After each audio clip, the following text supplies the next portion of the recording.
Hello friends.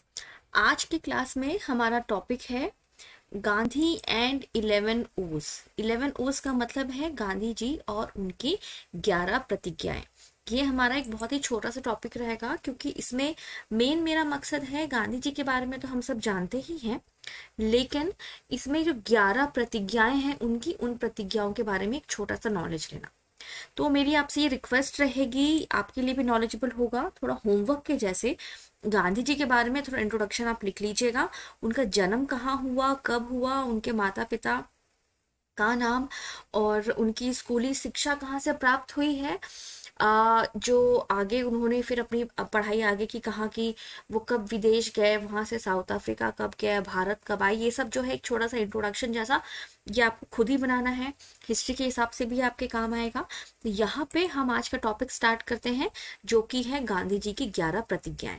तो गांधी जी के बारे में हम ये कह सकते हैं कि वो एक भारतीय लॉयर थे। लॉयर का मतलब होता है भारतीय वकील थे, बैरिस्टर थे, और वो कि इंडियन कॉलोनियल नेशनलिस्ट थे और एक पॉलिटिकल एथिसिस्ट थे। एथिसिस्ट का मतलब जो कि अच्छाई और बुराई में हमेशा अच्छाई का ही साथ देता है।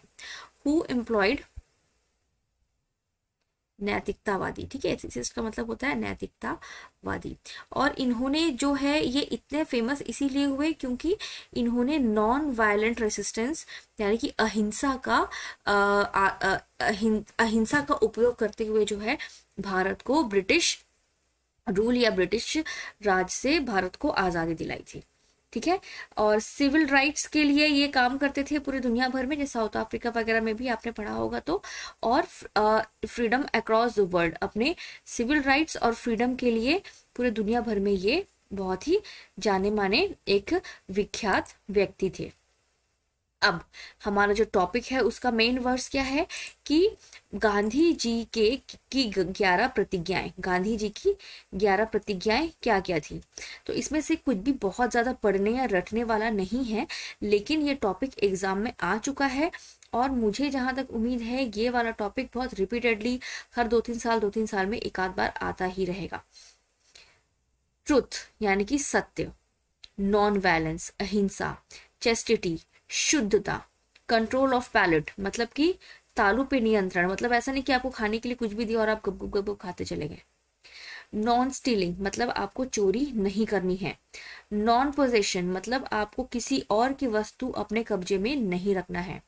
फियरलेसनेस मतलब निर्भयता, आपके अंदर किसी चीज का डर नहीं होना चाहिए। ब्लड लेबर मतलब कि जैसे कि हम लोग जीविका के लिए काम करते हैं, तो जीविका के लिए काम करने के लिए एक प्रॉपर मीन्स ऑफ अर्निंग आपके पास एक होनी चाहिए। मीन्स ऑफ अर्निंग मतलब कि ऐसा नहीं कि सबके सब एग्रीकल्चर में ही घुसे हुए हैं, नहीं, आप दूसरा काम भी कर सकते हैं। तो ये होता है ब्रेड ऑफ लेबर। फिर दूसरा था removal of untouchability. Gandhi ji जो है वो अनटचेबिलिटी यानी कि अछूत अस्पर्शता के बहुत ही खिलाफ थे। तो इसको हटाने का, समाज से इस बुराई को हटाने का उनका एक संकल्प था। तो 11 प्रतिज्ञाओं में से एक है। इक्वालिटी ऑफ रिलीजन मतलब कि सेक्युलरिज्म मतलब कि सभी धर्मों को बराबर का हक, बराबर का दर्जा मिलना चाहिए। और आखिरी है स्वदेशी। स्वदेशी का मतलब क्या होता है, इंडिजिनस, जो भी भारत में बना है हम उसी का ही उपयोग करेंगे, हम जो है उसको बाहर की चीजों का उपयोग नहीं करेंगे।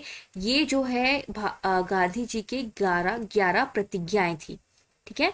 तो इन 11 प्रतिज्ञाओं को हम लोग एक एक सेंटेंस में अगर यहाँ पे समझना चाहें, सबसे पहले सत्य। सत्य में ऐसा कुछ भी नहीं है जो आपको नहीं पता है, लेकिन फिर भी विचारों में सत्य होना। वाणी मतलब जो आप सोच रहे हैं वो भी आप सही सोचिए, जो बोल रहे हैं वो सही सोचिए, जो आप काम कर रहे हैं वो भी सत्य होना चाहिए।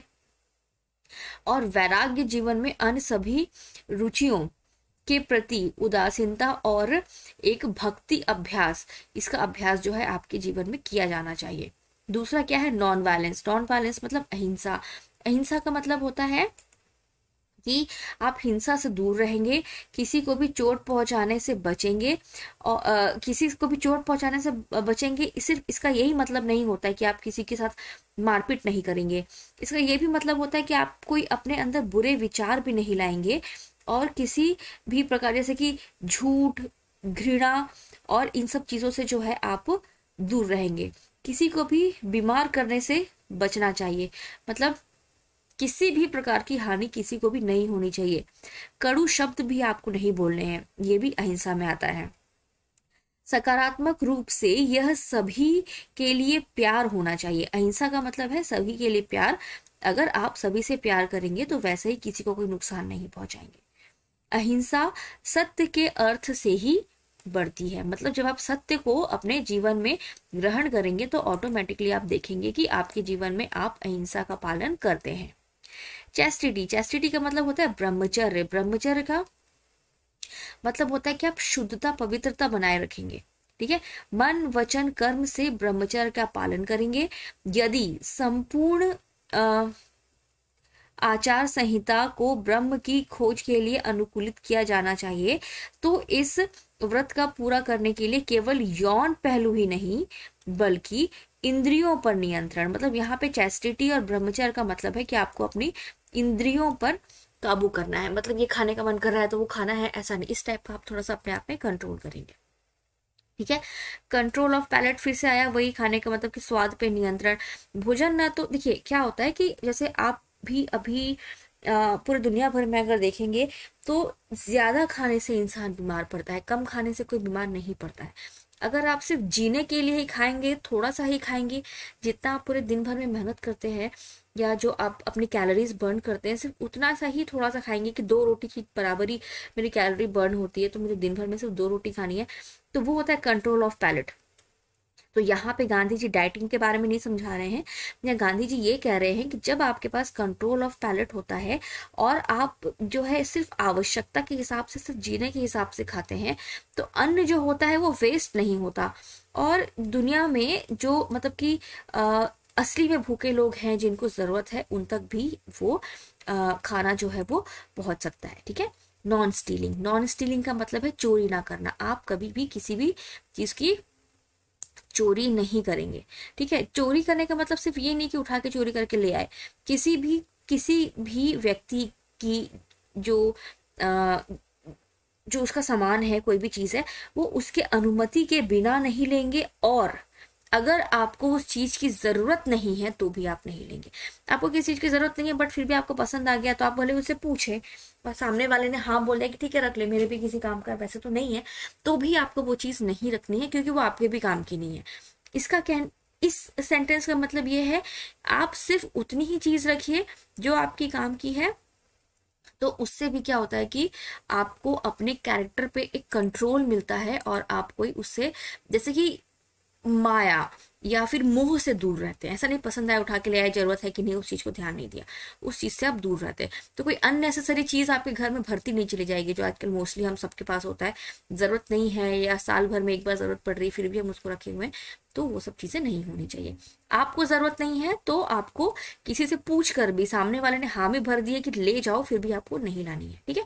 नॉन पोसेशन मतलब कि आप किसी भी चीज की का कब्जा नहीं करेंगे, जो आपका नहीं है किसी और का है तो उस चीज के ऊपर आप कब्जा नहीं करेंगे। फियरलेसनेस, फियरलेसनेस का मतलब होता है कि निर्भयता। आपको किसी भी चीज से डर नहीं लगना चाहिए, आप निर्भय होने चाहिए। जब आप निर्भय होंगे तो फिर आप मतलब अपनी जिंदगी में कुछ भी कर सकते हैं। अब फियरलेसनेस कैसे होंगे? फियर किस चीज का होता है कि मरने का डर, किसी चीज के खो जाने का डर, बीमार पड़ने का डर। तो जब ये सारी चीजों से आप अपना मोह भंग कर लेंगे, इन सब चीजों की जो आपकी क्या कहना चाहिए, जो आपका अटैचमेंट है उस चीज को जब आप दूर कर लेंगे तो इजीली आप उन सब चीजों को छोड़ पाएंगे और आप निर्भय हो जाएंगे। जैसे कि आप इस चीज का मोह छोड़ दीजिए कि मैं कभी बीमार पड़ूंगा, उस चीज के डर को हटा दीजिए। तो मतलब अपने शरीर से कि एक दिन मरना तो सबको ही है, जब आप ये इस चीज को आत्मसात कर लेते हैं तो आपको मरने से भी डर नहीं लगता है, ठीक है। रिमूवल ऑफ अनटचेबिलिटी मतलब अस्पर्शता का निवारण। मतलब कि अस्पर्शता सामाजिक संस्था का एक रूप है जो कुछ सामाजिक समूहों से संबंधित लोगों, एक मिनट, के खिलाफ भेदभावपूर्ण, अपमानजनक, बहिष्कार और शोषक प्रथा की वैधता बनाती है और लागू करती है। गांधी जी ने इस तरह की अमानवीय प्रथा को हटाने की कसम खाई थी। ठीक है, मतलब एक वर्ग जो है इंसान का, वो दूसरे वर्ग को ऐसी नजर से देखता है कि वो लोग जो है किसी लायक नहीं है या उनको पसंद नहीं करता, वो जैसे अपने आप को बड़ा समझता है, दूसरों को छोटा समझता है। तो इस प्रकार की चीजों को अवॉइड करना चाहिए। ये सिर्फ दलित और एस सी एस टी ऐसा नहीं है, ऐसा बहुत सारी चीज़ों में होता है। अगर आप किसी को पसंद नहीं करते हैं तो ज़रूरी नहीं है कि उसका कास्ट की वजह से पसंद नहीं करते या उसके वजह से, जैसे कि अमेरिका को देख लीजिए तो वहाँ पे आए दिन ब्लैक लाइफ मैटर, तो ये तो गोरे और कालों के बीच में थोड़ी सी अनबन, थोड़ी प्रॉब्लम्स होती रहती है। तो वो भी एक तरीके से वो है कि आपको अपने मन में सबके लिए जो है प्यार प्रेम रखना है। इससे आप इस प्रकार की चीज़ों को करने से बचेंगे। गांधी जी समाज के ऐसे किसी भी प्रक्रिया या किसी भी चीज के खिलाफ थे जिसमें समाज के दो वर्ग के बीच में डिफ्रेंसिएशन हो, एक अपने आप को बड़ा समझने लगे और दूसरे को तुच्छ समझने लगे। ठीक है, वो सिर्फ कास्ट सिस्टम नहीं, बहुत सारी जगह पे, और इन सब चीजों का जो है वो बॉयकॉट होना चाहिए। ठीक है। Labour, bread labour, bread labour मतलब जीने के लिए संघर्ष। जीने के लिए संघर्ष करने के लिए जरूरी नहीं है कि सब के सब जो है वो एग्रीकल्चरल काम ही करें, कि नहीं हमको खेती करनी तब हमको खाना मिलेगा। क्यों? क्योंकि समाज में जो है जरूरत पड़ती है, मान लो कि जो बुनाई करते हैं, जो बढ़ाई का काम करते हैं, जो लोहार होते हैं, इन सब की जरूरत होती है। तो आप जो है एग्रीकल्चर को छोड़ करके दूसरी तरफ भी मूव करिए, सो दैट आपको जो है एक अच्छे मतलब कि एक संपन्न तरीके से आप रह सके, समाज में एक बैलेंस बना रह सके। और जो है आप जैसे कि जब सिर्फ जब सोसाइटी इतनी डेवलप हो जाती है कि उनको खाने का जो खाने पीने रहने का जो बेसिक नीड्स है वो पूरी हो जाती है, तो समाज जो है आगे बढ़ता है और अपनी जिंदगी में आगे कुछ करने के लिए भी सोचता है। ठीक है, तो इसीलिए समाज के डेवलपमेंट के लिए ये बहुत जरूरी है कि इंसान जो है ब्रेड लेबर से ऊपर उठे, समाज इतना डेवलप हो कि ये बेसिक एम्यूनिटीज, बेसिक चीजें जो है वो समाज के सभी लोगों को मिले और समाज का विकास हो सके। नेक्स्ट है इक्वालिटी इन रिलीजन्स, मतलब कि धर्मों में समानता होनी चाहिए। मतलब कि धर्मों में ऐसा नहीं होना चाहिए कि मेरी ये पद्धति है, मुझे पसंद है, तुम्हारा मुझे पसंद नहीं, तो तुम समाज में नहीं रह सकते, तुम मतलब कि तुमको हम जीने नहीं देंगे, तुमको हम पूजा पाठ नहीं करने देंगे, हम यहाँ बहुल हो गए हैं तो यहाँ पे आप पूजा पाठ नहीं कर सकते, मंदिर नहीं जा सकते, ये नहीं कर सकते। इस टाइप की चीजें नहीं होनी चाहिए। इक्वालिटी होनी चाहिए।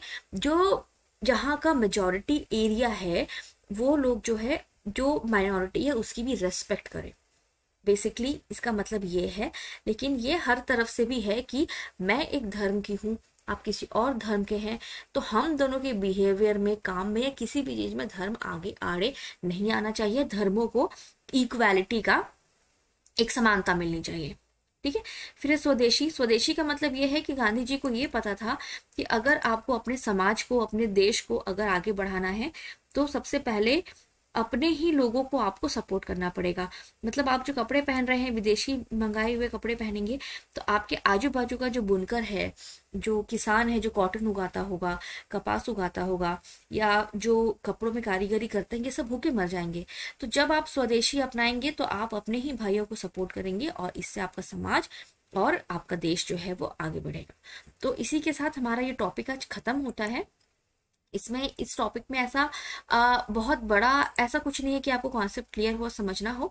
आपको सिर्फ ये जो 11 जो प्रतिज्ञाएं हैं ये याद रखनी है, और ये 11 प्रतिज्ञाएं इतनी इजी है कि इसको आप अपने अपने वर्ड्स में भी सही तरीके से लिख सकते हैं। अब होता यह है कि आपको प्रतिज्ञा याद है और आपको बेसिक चीजें भी याद है, बट एग्जाम में जब आप लिखने बैठेंगे तब आपको वो सही वर्ड्स या कैसे शुरू करूँ कैसे खत्म करूँ ये समझ में नहीं आएगा। तो थोड़ा मोड़ा पढ़ लीजिए। और ये वाला क्वेश्चन अगर 10 नंबर का भी आता है तो आप एक प्रतिज्ञा को अगर 2 सेंटेंस में भी समझाएंगे तो भी आप इजीली आंसर लिख सकते हैं। तो ये एक इजी टॉपिक है, ये कोई टफ टॉपिक नहीं है। तो आज का टॉपिक हमारा यहीं पे समाप्त होता है। मुझे उम्मीद है कि आपको ये टॉपिक पसंद आया होगा। अगर आपको कोई भी डाउट है तो आप नीचे कमेंट में लिख करके मुझसे पूछ सकते हैं, और ये वीडियो को लाइक करें और चैनल को सब्सक्राइब करें। Thank you.